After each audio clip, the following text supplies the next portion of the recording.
I am talking to you today from 1107 Vermont Avenue in Hopewell, and I want to talk to you about home inspections. Home inspections are extremely valuable.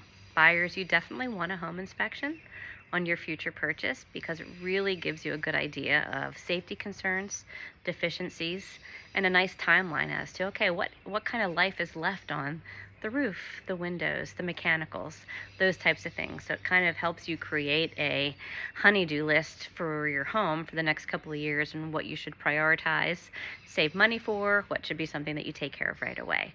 So home inspections are extremely valuable.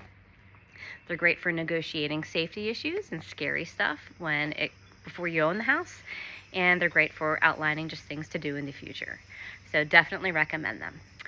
Home inspectors are generalists, so they know a little bit about everything, and you'll see in the sections on the home inspection report that they often will call out for more information, contact a qualified professional in that industry.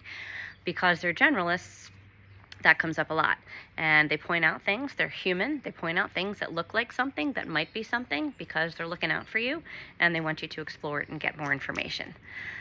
This house had a home inspection report that had a pretty long list of things, which was a surprise to the seller because they took really good care of the house and they weren't expecting to see pages of items that were listed on the inspection report.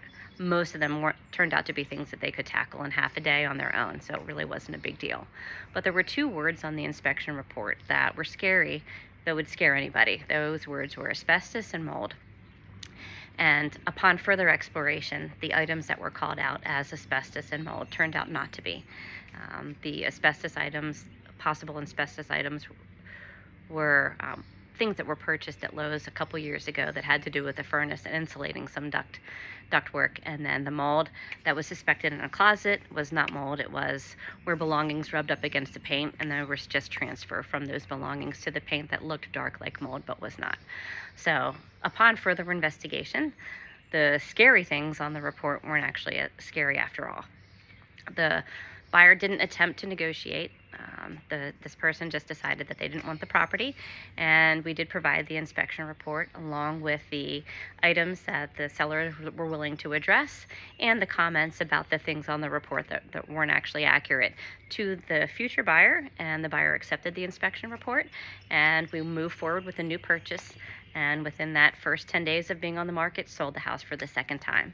So I encourage everybody to get an inspection report, but I also encourage you to talk about that. If there's things on there that are a concern, talk about it with the seller. It's your right to terminate if you want to terminate. You don't have to negotiate anything, but a lot of times those things can be resolved by asking a few questions, and the inspection report then doesn't seem so overwhelming.